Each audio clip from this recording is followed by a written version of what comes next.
Howdy guys, it's Joe here, and today I want to talk again a little bit about Overwatch and about another tip, as I haven't done these for a while after Sombra's release. But today I want to talk about why you need to really consider your life a little bit more and to stop dying in Overwatch. And I feel like this is a really big thing that a lot of people really take with too much of a grain of salt. They really don't think about this way too much. They think, you know, I'm going in, I'm getting a 1-for-1, I'm trading, I'm doing fine. But often, this really isn't the case, and you're actually hurting your team by dying instead of helping your team. Especially if you feel like you're better than the average person in your rank, you're especially hurting yourself. Anyways, with this said, let's just go into an exact example that you can see on your screen right now to why you should probably maybe, you know, take into account your life a little bit more. Now, I was playing Soldier 76 right here. I was doing very well. I had gold damage for quite a bit of the time, you know, gold limbs or at least silver limbs, you know, doing very well as the character. I was doing a lot of damage for my team and overall playing very well. And I was on defense. Now, my big problem in this game for the beginning half of the game is that I was going extremely ham at points. Some points I'd play a little bit defensive, you know, I'd play behind my barrier, behind my tanks. I'd play, you know, very safely, very consistently. But then sometimes it'd be like, you know what, we're doing well, I'll run up and try to get this nice close range push. I'd get melee range, maybe get a kill, then I'd get picked off. And that's where the problem really comes from. That's where the problem comes from that a lot of people don't really think about way too much. If you get picked off in a 1v1, or I guess a 1-for-1, if you're like better than the average player, you're actually hurting your team, or at least the average player in your rank.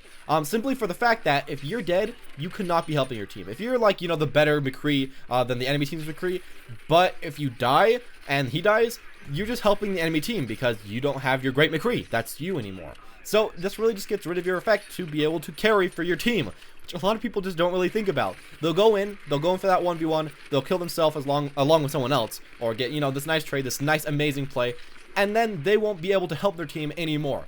And essentially what this means is that your team's now in a 5v5, and as far as you go, if you aren't, you know, queued with anyone else, it's pretty much pure luck if your team wins or loses the next team fight.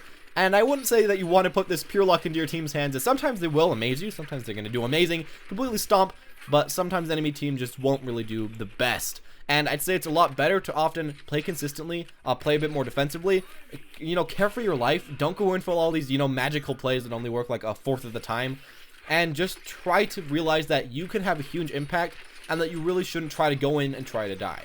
Now, another thing that I feel like is really potent that you should realize about dying and about death in this game is that especially if you're on defense, it can hurt your team a huge amount. Let's say that you get a 1-for-1. Let's say that, you know, I'm Soldier, the enemy team's Soldier, we kill each other, and let's say that we're exactly at equal skill level. Well, if he's on offense and I'm on defense, I have to run from my spawn all the way to the defensive point, while he only has to run about half as far. Especially if you're playing defense, if you die and the enemy team dies, it's really not an equal trade at all, as the enemy team has to run maybe half as far. They get like twice as much time to get into the fight as you, and that can really hurt your team. That can make it into a 5v6 for a little bit, and you don't really want that as far as, you know, the game goes, as far as a competitive match goes. You want to try to be alive as often as you can, and try to be alive as much as you can.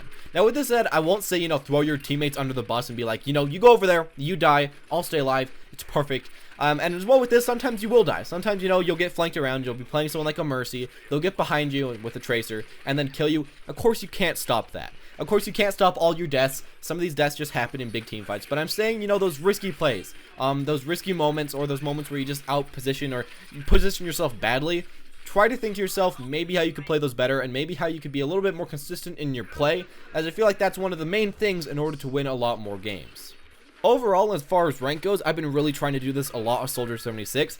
I really am not way too much of an offense player. When I first started picking him up on the PTR, as he did get buffed, I was doing really bad. I'd get up melee range and then I'd die, and I was really being a bit too risky. I was putting in too much offensive plays, while I should have been a little bit more defensive. And what I eventually learned was, if I play a bit more defensive, if I play a little bit more with my team, and stop being so risky and stop dying just so much, even if I can shave off maybe even one death, I can help my team for that much longer amount of time.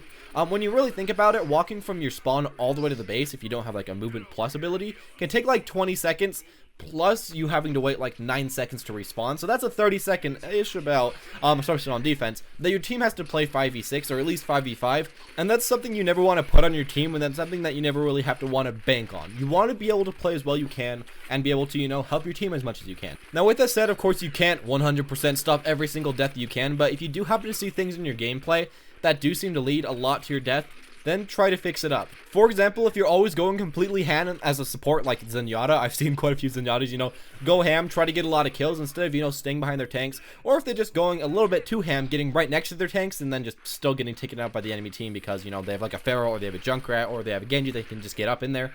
Then I'd say maybe play a bit more defensive, or just try a different way of playing. Sometimes defense is not always the best way to actually stay alive. If the enemy team is always diving your backline, always diving your defense, sometimes staying actually nearby your tanks can work. Just try it on a game-to-game basis, and try to do whatever seems to make you stay alive and whatever seems to counter the enemy team, as if you can keep yourself alive, you can do a lot of work, and you can really make a huge effect on the game. In the end, I just say, realize how big of an effect you can be, and if you do happen to try to stay alive a bit more, if you do happen to actually stay alive a little bit more, and die less, stop dying, I feel like you can gain a lot of rank and help your team a lot more overall. In the end, I'd say, just realize how important you can be, and how long it does take to get back to actually where you need to be after you die, just to kind of realize, you know, maybe I should try to stop dying as much as I can. Try to play a bit more defensive, or really whatever works for you in the exact situation. Anyways, if you enjoyed the video, as always, make sure to leave a comment down below. Tell me what you think. As well, leave a like and subscribe if you want to see any more. Anyways, though, guys, hope you all enjoyed. And, of course, as always, have a wonderful day.